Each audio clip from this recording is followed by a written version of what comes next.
Assalamualaikum, hai semua. Dengar lagu pun dah dapat agak.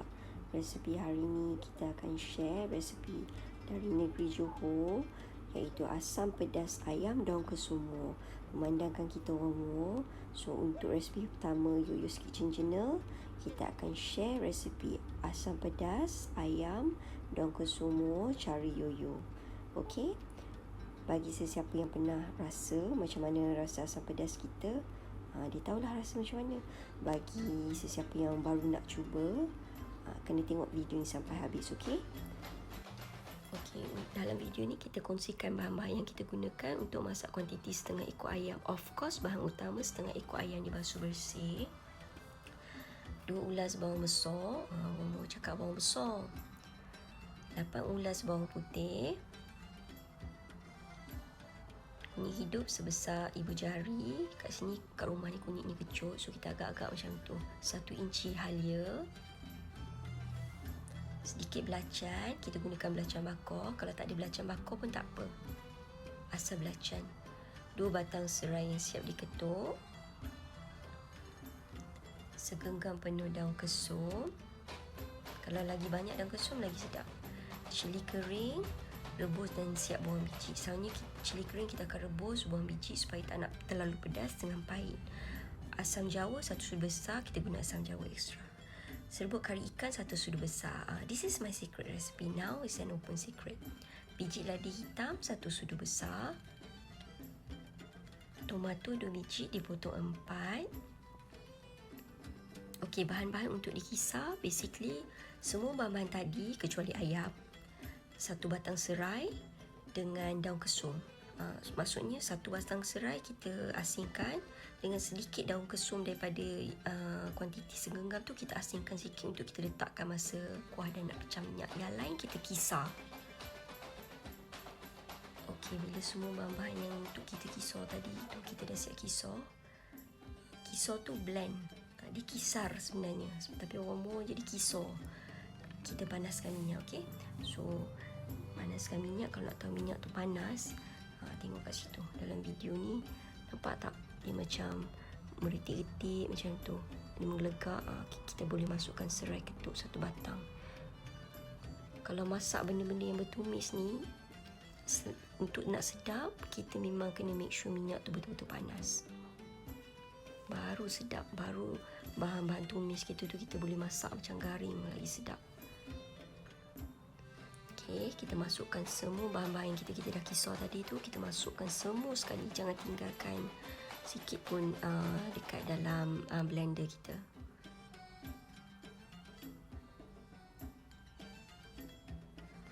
Masukkan, kita kacau sekali dengan serai tadi. Minyak ni agak-agak, kalau nak sedap memang minyak kena agak banyak. Kalau minyak sikit ni dia kurang kick sikit. So kat sini minyak agak-agak macam tu, tapi ikut preference orang lah. Ada orang tak suka banyak minyak, tapi kalau kita masak, kuantiti dia agak-agak macam tu lah. Okey, kita selalunya masak bahan tumis, kita akan make sure sampai pecah minyak. Kuantiti masa dia lebih kurang 5 hingga 10 minit, api sederhana. Kacau sampai warna bahan tumis tu dia akan tukar jadi macam merah gelap macam ni. So kita akan masukkan garam. Soalnya kalau kita masak, kita akan masukkan garam sedikit masa awal-awal menumis tu. Tujuan dia untuk make sure rasa tu subati dengan bahan tumis. And then lagi satu tips untuk bahan tumis kita tu lebih cepat garing, kita masukkan garam masa kita menumis. Okey, lepas tu kita masukkan serbuk kari ikan. Bagi kawan-kawan yang pernah makan asam pedas ayam daun kesum kita, mesti tak pernah terfikir yang selama ni kita letak sikit serbuk kari ikan. So this is my secret recipe sebenarnya, but now it's an open secret. Tak apa, kita kongsi ilmu ni bersama. Lepas tu kita masukkan 1 sudu besar asam jawa. Dekat sini kita gunakan asam jawa ekstra. Kalau dalam video ni nampak macam kita letak setengah sudu kan, tapi sebenarnya kita ambil 2 kali. Kita letak 1 sudu besar penuh. kuantiti untuk asam jawa ekstra. Lepas tu kita masukkan gula. Kalau perasan dari awal video, untuk gula, garam dengan serbuk perasa kita letak secukup rasa. Sebab sebenarnya itu ikut preference orang. Tapi untuk asam pedas muar, dia sebenarnya sedap, memang rasa kena balance tapi sedikit masam. Lepas tu kita kacau bahan tumis kita tadi sampai pecah minyak. So kalau nak tahu pecah minyak tu bila warna dia dah tukar macam agak sedikit gelap, lepas tu dia punya minyak tu dah tak sebati dengan bahan tumis, baru kita masukkan ayam. Lepas tu kita kacau ayam tu supaya dia mesra dengan bahan tumis tadi. Selalunya kalau kita masak, kita memang akan make sure bahan tumis kita pecah minyak.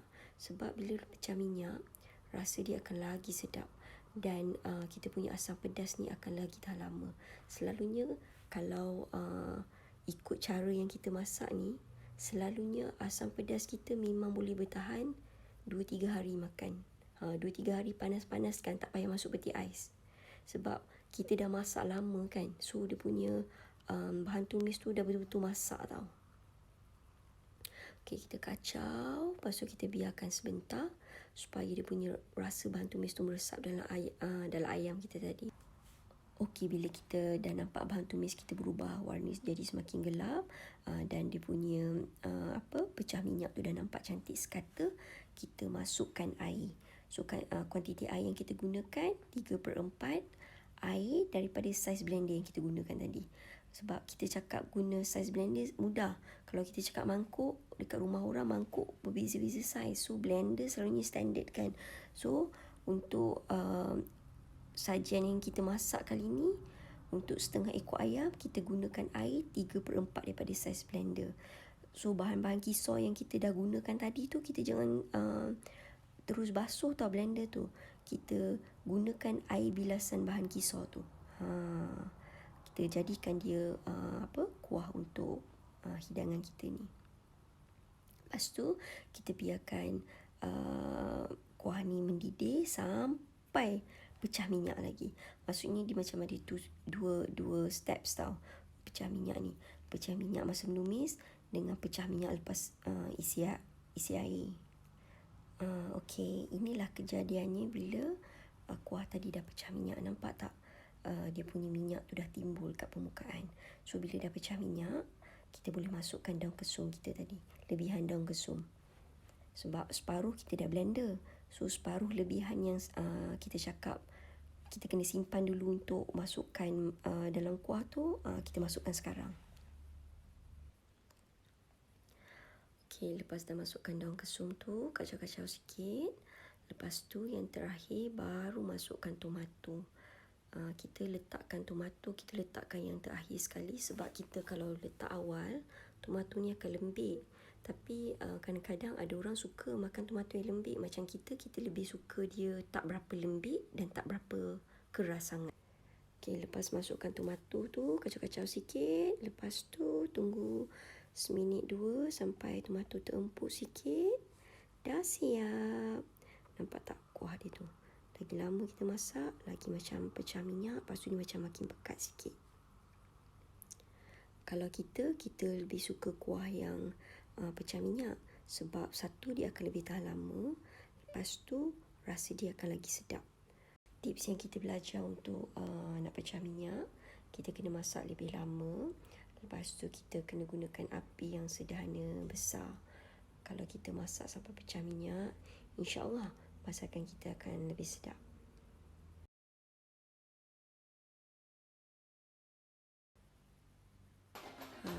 Ini salah satu cara orang Muar makan asam pedas. Pagi-pagi, lebihan asam pedas malam tu, makan dengan roti prata. Sedap.